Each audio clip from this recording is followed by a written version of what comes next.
masalah utama dari pengelolaan keuangan adalah konsumtif sebenarnya. Ketika lu konsumtif dan tidak bisa mengontrol konsumsi lu, udah pasti itu akan jadi masalah besar dari pengelolaan keuangan lu gitu.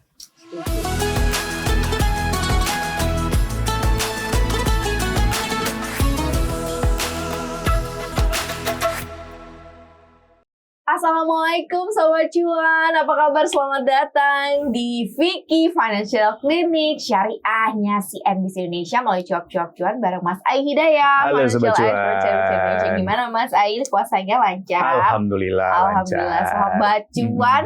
Puasanya lancar, kita baru starting nih ya, kayaknya baru awal-awal. Mudah-mudahan semuanya lancar sampai terakhir, sampai dapat THR ya kan. Mas Ai, seperti biasa di bulan puasa, kita selalu menemani Sobat Cuan, dan kali ini kita mau hadir dalam Vicky Financial Clinic Syariah Cuap-Cuap Cuan ya. Udah banyak banget pertanyaan yang masuk melalui Instagram @cuap_cuan. Mas Ai, pokoknya tugasnya jawab nih ya. Yang pertama dari Ciandra Nashira. Min, kenapa ya pengeluaran sering naik di bulan yang seharusnya melatih kesederhanaan? Ini kayak pertanyaan tiap tahun ya. Tiap tahun ya. Tapi emang gitu selalu jadi PR juga sih. Lebih boncos di bulan yang justru harus lebih menahan diri. Gimana Mas Ai? Karena sebenarnya itu ada persepsi yang salah kalau menurut gua. Jadi persepsinya puasa itu kan menahan hawa nafsu ya. Nafsu untuk makan, untuk minum, mungkin juga untuk berbuat yang tidak baik dan lain sebagainya gitu ya. Tapi ketika sudah berbuka, seolah-olah tuh orang tuh butuh self reward gitu. Gue udah menahan hawa nafsu seharian, gue harus dapat self reward nih. Gue jajan deh yang banyak deh, gitu kan. Gue beli takjil lah, beli kopi lah, beli apalah. Yang ujung-ujungnya akhirnya pengeluarannya malah tambah gede gitu. Karena tanpa lu sadari, yang biasa di luar Ramadan lu terkontrol gitu ya. Misalkan masak, udah pengeluaran lu segitu aja, jajan sesekali aja mungkin gitu ya. Tapi ketika Ramadan, lu tuh kayak malah lebih boros tanpa disadari dengan istilah self reward itu tadi gitu. Itu mindset sebenarnya. Jadi sebenarnya ya kalau emang istilahnya naturalnya lu menahan hawa nafsu, ya setelah berbuka juga ya lu harus tahan gitu. Jangan justru malah berlebihan gitu makan atau jajannya atau pengeluarannya gitu. Nah ini yang sekarang tuh atau mungkin dari dulu ya banyak disalahartikan gitu. Ya mungkin termasuk gue juga gitu ya. Ketika udah jelang buka tuh kayaknya apa aja pengen gitu kan. Mau ini, mau itu, mau beli ini, mau itu. Sebenarnya itu yang sebenarnya justru hawa nafsu yang harus kita tahan gitu. Ya kalau bisa malah justru lu banyakin sedekah gitu kan. Banyakin berbagi kan gitu. Dibanding lu malah apa perlu dibajetin khusus nggak sih supaya tidak, ini kan bahasanya kan selalu sering naik di bulan yang harusnya mati kesederhanaan. Apakah justru karena tahu banyak godaan yang kayak gitu. Jadi misalnya kan puasa nih 30 hari. Biasanya udah ada agenda buka puasa bersama tuh yang kayak gitu. Nah perlu nggak sih sebenarnya budgeting nih? Kayaknya emang nggak bisa nih kayaknya. Gue kalau nggak dibudgeting kelar nih. Memang itu adalah salah satu triknya supaya lu nggak boros atau nggak lebih besar pengeluarannya dibanding hari biasa.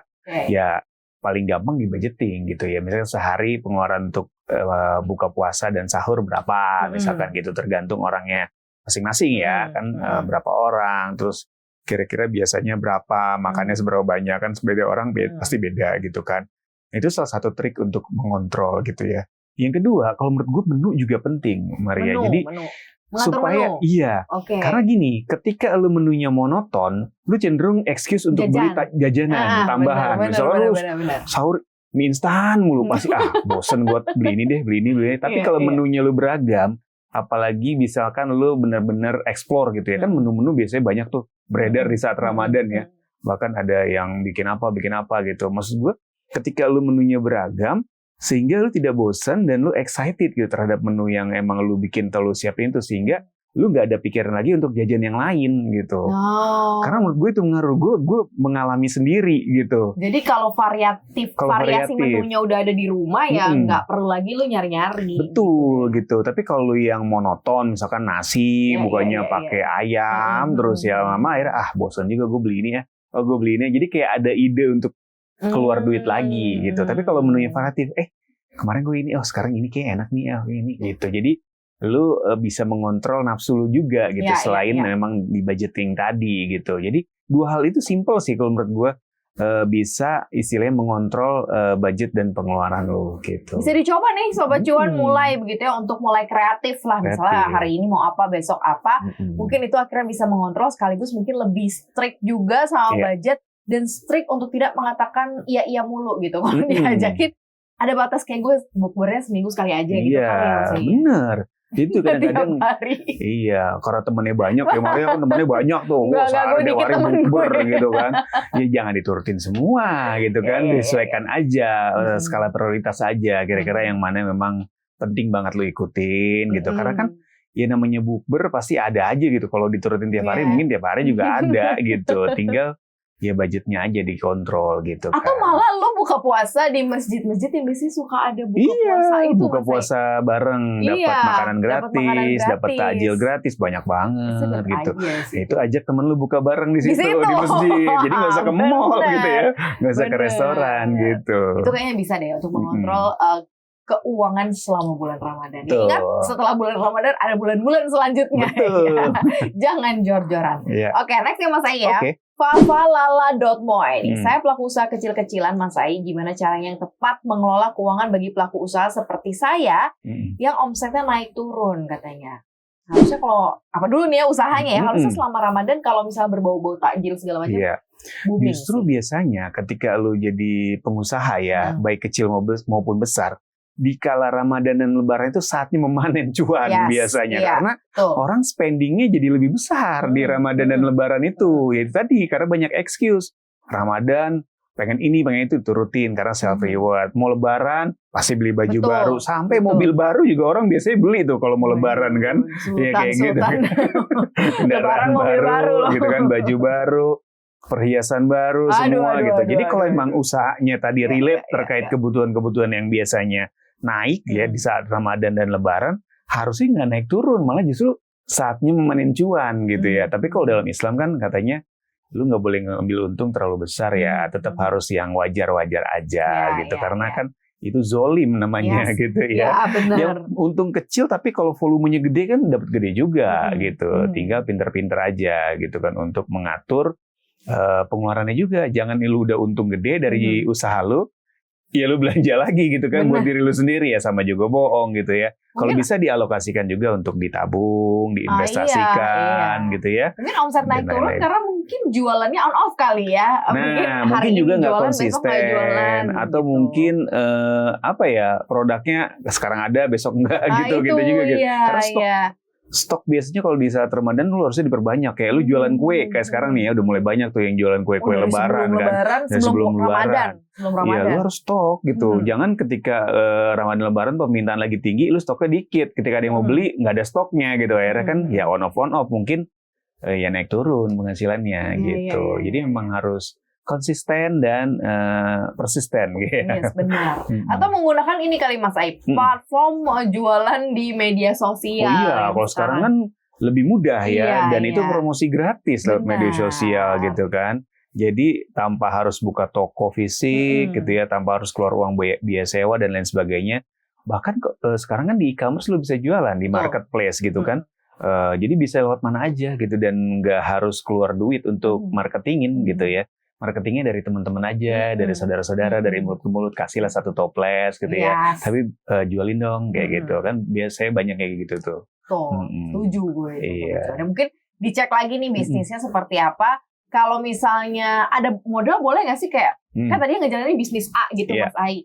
Karena lagi momentum agak geser dikit deh, atau yang berbau-bau Ramadan gitu. Termasuk yang ini nggak sih, ekstrim nggak sih, atau mungkin coba-coba yang nanti malah nggak berhasil nggak sih? Iya, sebenarnya nggak serta-merta ketika lu usaha atau bisnis atau jualan yang memang rame di saat Ramadan, kayak misalkan baju muslim gitu ya, kue, lu bakal untung gede juga, karena kan pesaing banyak pasti kan. Yang jualan juga pasti banyak, nggak hanya lu juga gitu. Jadi kalau menurut gua, kalau emang usaha lu udah lama, misalkan di produk A gitu ya, dan memang udah berjalan, kenapa nggak ditekunin aja gitu di produk itu, dibanding lu udah punya usaha A misalkan gitu, baju lah let's say gitu ya. Ramadan biasanya kue banyak nih yang beli, gue beli usaha kue aja deh, nanti kuenya nggak laku, bajunya juga nggak laku gitu kan, sayang gitu kan. Yang penting kalau menurut gue, usaha apapun disiplin gitu ya, terus promosi, jangan malu-malu untuk promosi. Namanya jualan kan kita harus banyak promosi ya, gitu kan. Kolaborasi juga penting. Teman-teman ajak jadi reseller. Kayak sekarang kan banyak yang kayak gitu ya. Atau apa dropship kayak gitu-gitu. Itu jadi kayak secara tidak langsung lu memperbanyak jaringan marketing lu gitu kan. Sehingga penjualannya bisa jadi lebih gede. Jadi strateginya banyak. Yang penting jangan malu, jangan takut-takut gitu ya untuk bersaing. Selama produknya bagus gitu ya dan harganya bisa bersaing, gue yakin pasti di Ramadan ini banyak berkah, banyak cuan. Harusnya kayak gitu ya Sobat Cuan ya. Harus cuan di Ramadan gitu ya. Jangan sampai boncos di Ramadan ya. Oke, ini dari Kevas. Julio, tolong jawab pertanyaan saya dong Min. Kenapa yang suka kayak gini THR kan belum ada. Tapi udah kepikiran nih nanti mau beli ini, mau beli itu. Dalihnya nanti kan bisa dibayar pas dapet THR. Oh pakai duit sekarang lebih jor-joran. Tapi pikirannya tuh nanti ditutup deh pakai THR. Atau diganti deh nanti pakai uang THR. Tapi ujung-ujungnya THR-nya juga udah lewat juga Mas. Sebenarnya nggak hanya THR sih, gajian biasa juga gitu. Gajian masih lama, lu udah gue pakai dulu deh nanti gajian bulan atau depan. pakai apa kartu kredit gitu untuk beli sesuatu. Itu ya lagi-lagi itu istilahnya tidak bisa menahan hawa nafsu. Berarti dia belum menjiwai makna puasa gitu ya. Jadi kalau lu menjiwai makna puasa, ya tahan, dikontrol gitu. Dan kalau menurut gue ya itu dibikin planning ya. Kalau misalkan mau beli kue lebaran, mau beli baju lebaran, mau siapin buat angpau lebaran, ya di planning aja berapa sih cost-nya, budgetnya berapa sih dari dana THR atau dana gaji lu gitu ya. Tapi jangan juga berlebihan gitu. Diusahakan tetap ada tabungan, diusahakan tetap ada investasi juga. Karena itu tadi benar kata Maria, setelah bulan puasa dan bulan Syawal, Lebaran, masih ada bulan-bulan lainnya yang lu tetap hidup gitu ya dan harus punya uang juga gitu. Karena penyakit orang kebanyakan ketika habis Lebaran bokeh.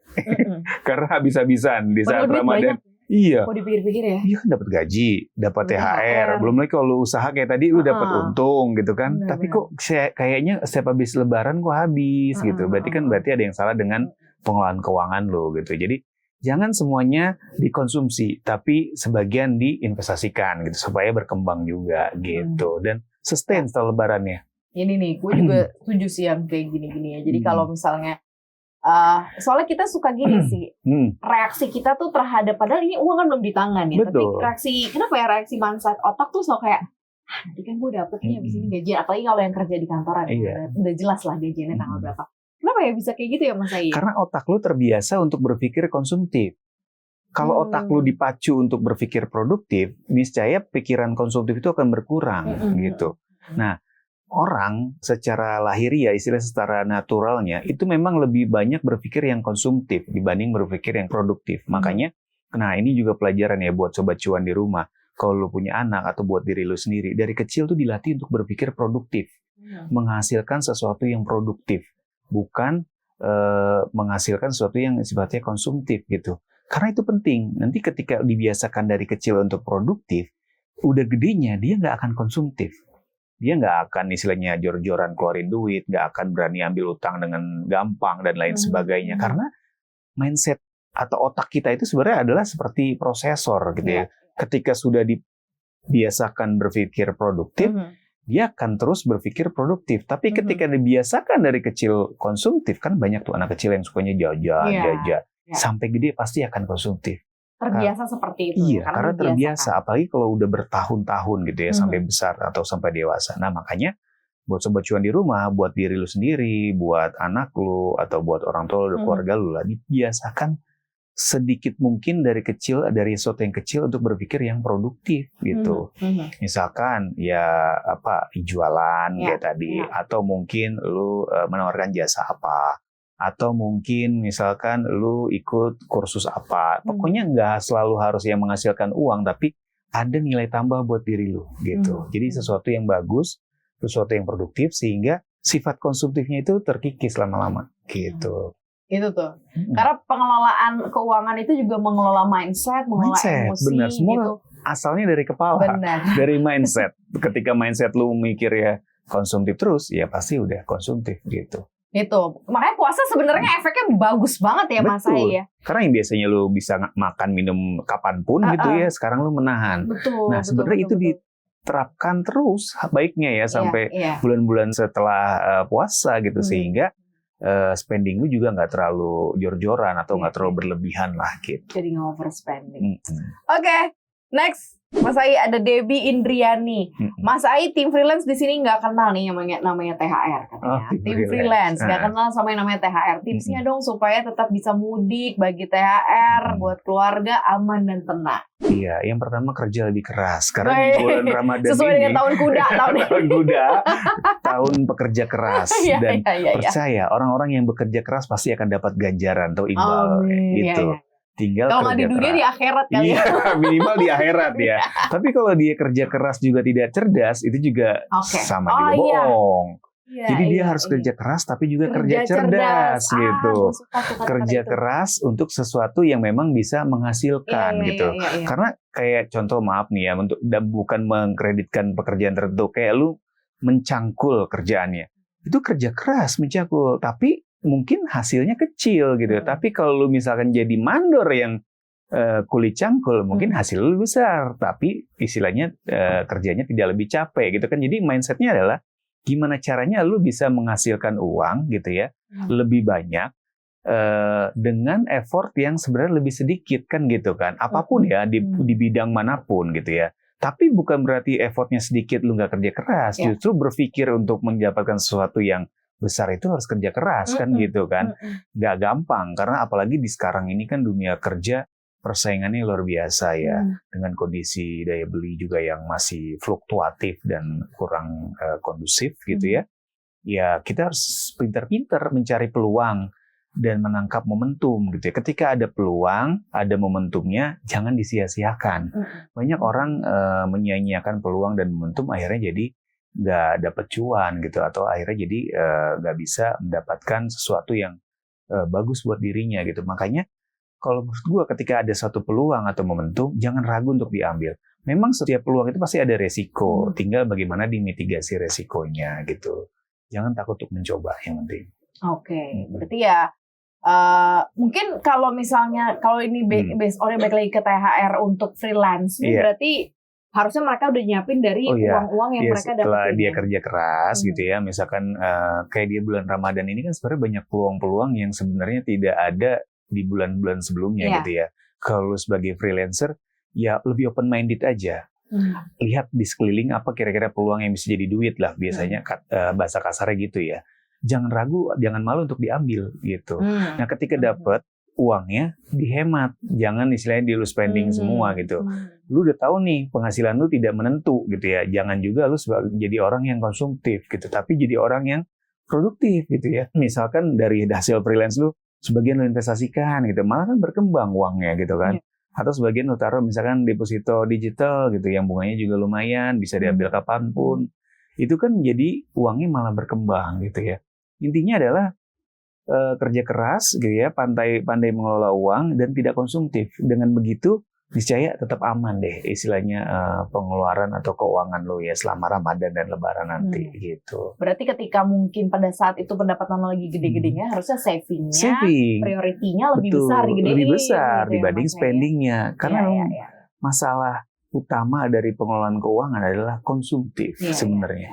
Ketika lo konsumtif dan tidak bisa mengontrol konsumsi lo, udah pasti itu akan jadi masalah besar dari pengelolaan keuangan lo gitu. Setuju gitu ya. Semangat tim freelance ya. Harusnya kalau yang tim freelance bisa ambil kerja 2-3 kerjaan sekaligus ketimbang yang kerja kantoran ya. Iya, misalkan jadi bangunin sahur di lingkungannya lumayan kan dapat ini ya. Iya. Dapat duit dari amplop RT gitu. Iya loh, freelance tuh waktu juga lebih bisa ngatur sendiri, kerjaan bisa ngambil 2-3 kerjaan sekaligus. Harusnya bisa lah kalau untuk seperti ini, tinggal kalian kelola dengan baik uang yang kalian dapat ya. Lanjut nih, ada Fast Dude. Bisnis saya baru berjalan kurang lebih 2 tahun nih Mas Ai, tapi gimana ya caranya realistis nyiapin THR tanpa mengganggu operasional. Tahun lalu saya boncos nih karena harus siapin THR, ternyata untuk 5 karyawan saya, semoga bisa dibantu. Dia punya bisnis nih bos. Ini nih bos, kalau jalanin bisnis nggak boleh lupa ya bahwa ada THR, ada hak-hak karyawan. Bener, iya. Disisihkan aja dari untungnya atau dari labanya gitu kan. Misalkan labanya berapa? 10 juta. Ya sisihkan buat THR misalkan 10% gitu ya. THR itu kan sebenarnya memang ada aturan kadang-kadang harus 1 kali gaji gitu ya. Tapi kan kondisinya kalau misalkan perusahaannya merugi gitu ya, kita anggap atau mungkin keuntungannya belum besar, ya mungkin kita tinggal minta pengertian ke karyawan aja, tapi nanti mungkin dikompensasi di bulan-bulan berikutnya, misalkan kayak gitu. Karena namanya perusahaan atau usaha itu kan nggak selalu untung ya. Kita harus paham juga. Atau kalau memang dia usahanya baru gitu ya, ketika menghadapi Ramadan, dia persiapkan tuh dari jauh-jauh hari. Jadi jangan pas hari Ramadan ini dia persiapkan duit THR. Jadi misalkan dia udah tahu nih kebutuhan THR-nya 10 juta. Jadi cicil aja dari bulan-bulan sebelumnya gitu. Jangan dadakan-dadakan. Ketika dia membuild up bisnis ini, dia running dengan berapa karyawan, dia harus ngitung ya? Udah harus ngitung cost-nya. Budgeting-nya udah harus ada gitu. Jadi ketika saatnya membagikan THR, dia nggak pusing lagi gitu. Yang pusing itu adalah ketika di bulan Ramadan harus ngasih THR sekian, lu baru pikirnya di bulan itu. Iya kalau saat itu lu untungnya lagi gede gitu ya, atau lagi cash flow-nya bagus. Kalau lagi boncos kan pusing. Jadi memang idealnya adalah ya disiapkan dari jauh-jauh hari. Cash flow-nya juga kalau bisa jangan tipis-tipis gitu, atau jangan sampai minus gitu. Kalau usaha tuh cash flow tuh penting. Karena kita nggak pernah tahu ada pengeluaran apa. Kadang-kadang banyak pengeluaran-pengeluaran yang memang sifatnya tidak terduga gitu. Makanya cash flow itu penting. Dan percaya deh kalau misalkan lu menunaikan kewajiban lu ke karyawan, niscaya bisnis lu juga lancar. Karena lu didoakan oleh semua karyawan lu gitu. Jangan sampai zolim ngasih THR gitu ya. Gitu sih. Itu hak-hak dari karyawannya. Karena ya ini kan yang ditunggu-tunggu ya. Kerja setahun biasanya hari raya itu termasuk salah satu yang ditunggu-tunggu.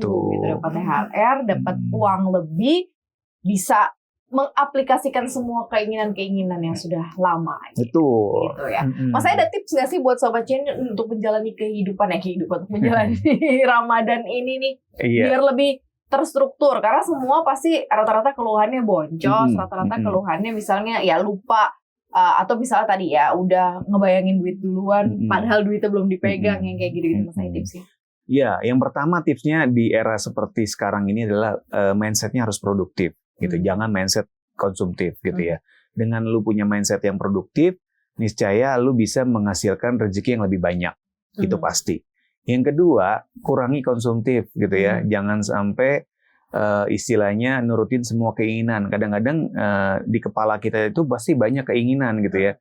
Pengen ini, pengen itu. Tapi nggak semua keinginan yang ada di kepala kita itu diturutin gitu. Lu harus kontrol gitu. Karena yang bisa mengontrol diri lu, ya diri lu sendiri gitu ya, bukan orang lain.